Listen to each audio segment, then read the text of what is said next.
ಕ್ರಿಸ್ತೇಸುವಿನಲ್ಲಿ ಆತ್ಮೀಯ ಬಂಧುಗಳೇ, ಈ ಅನುದಿನದ ಆಹಾರ, ಈ ಆಹಾರದ ಮುಖಾಂತರವಾಗಿ ಅಂದ್ರೆ ಪವಿತ್ರ ಯೇಸು ಎಂಬ ಸಭೆಯ ಪರವಾಗಿ ಈ ವಾಕ್ಯವನ್ನು ನಾವು ಧ್ಯಾನಿಸಲು ನಮ್ಮನ್ನು ದೇವರಿಗೆ ಅರ್ಪಿಸಿಕೊಳ್ಳುವಾಗ ಒಬ್ಬೊಬ್ಬನಿಗೂ ದೇವರ ವಾಕ್ಯವು ನಮ್ಮ ಬಾಳಿಗೆ ಬೆಳಕು, ನಮ್ಮ ದಾರಿಗೆ ದೀಪವಾಗಿದೆ.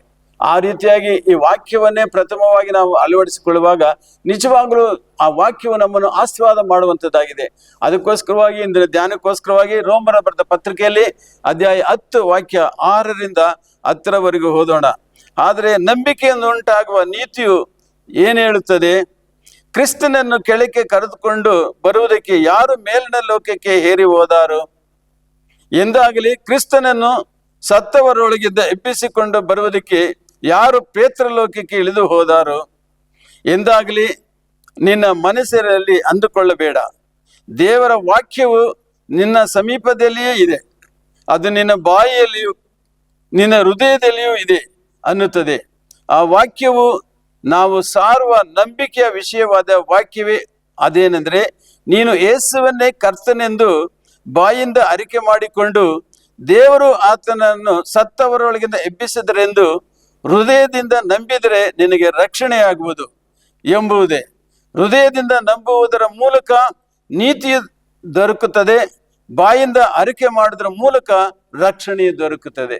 ಆಮೇಲೆ ಯೇಸು ಕ್ರಿಸ್ತರಲ್ಲಿ ಬಂಧುಗಳೇ, ಇಂದಿನ ವಾಕ್ಯವು ನಮಗೆ ಹೇಳುವುದು, ಯೇಸು ಕ್ರಿಸ್ತರನ್ನು ನಾವು ಹೃದಯಪೂರ್ವಕವಾಗಿ ನಂಬಿ ಆ ನಂಬಿದ ಮುಖಾಂತರ ವಾಕ್ಯ ಮುಖಾಂತರವಾಗಿ ನಾವು ಅರಿಕೆ ಇಡುವಾಗ ನಾವು ರಕ್ಷಣೆ ಹೊಂದುತ್ತೇವೆ ಎಂಬುದಾಗಿ ನೋಡುತ್ತೇವೆ. ಹೌದು ಪ್ರಿಯರೇ, ರಕ್ಷಣೆ ಎಂಬುದು ಒಬ್ಬೊಬ್ಬರಿಗೂ ಲಭಿಸತಕ್ಕದ್ದು, ರಕ್ಷಣೆ ಎಂಬುದು ಉಚಿತವಾದದ್ದು. ಆ ರೀತಿಯಾಗಿ ದೇವರ ವಾಕ್ಯದಲ್ಲಿ ನಾವು ಸಮರ್ಪಿಸಿಕೊಳ್ಳುವಾಗ ಆ ರಕ್ಷಣೆಯನ್ನು ನಾವು ಪಡೆದುಕೊಳ್ಳುತ್ತೇವೆ ಎಂಬುದಾಗಿ ನೋಡ್ತೇವೆ.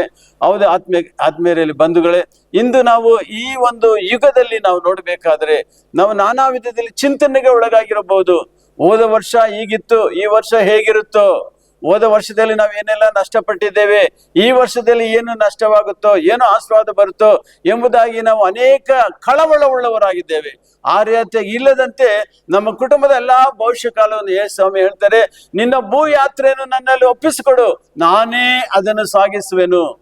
ನಿನ್ನ ಭೂ ಯಾತ್ರೆಯನ್ನು ನನ್ನ ಮೇಲೆ ಭರವಸೆ ಬಿಡು, ನೀನೇ ಚಿಂತಿಸಬೇಡ, ನಾನು ನಿನಗೋಸ್ಕರವಾಗಿ ಚಿಂತಿಸಿ ನಾನು ನಿನ್ನನ್ನು ಆಶೀರ್ವಾದ ಮಾಡುವನಾಗಿದ್ದೇನೆ ಎಂಬುದಾಗಿ ಹೇಳ್ತಾರೆ. ಹೌದು ಯೇಸು ಕ್ರಿಸ್ತರಲ್ಲಿ ಬಂಧುಗಳೇ, ಯೇಸು ಕ್ರಿಸ್ತರು ನಿನ್ನೆ ಇಂದು ಎಂದೆಂದು ಬದಲಾಗದವರಾಗಿದ್ದಾರೆ. ಅವರ ಆಶೀರ್ವಾದಗಳು ಪ್ರತಿನಿತ್ಯವೂ ನೂತನವಾಗಿದೆ ಎಂಬುದಾಗಿ ನೋಡ್ತೀವಿ.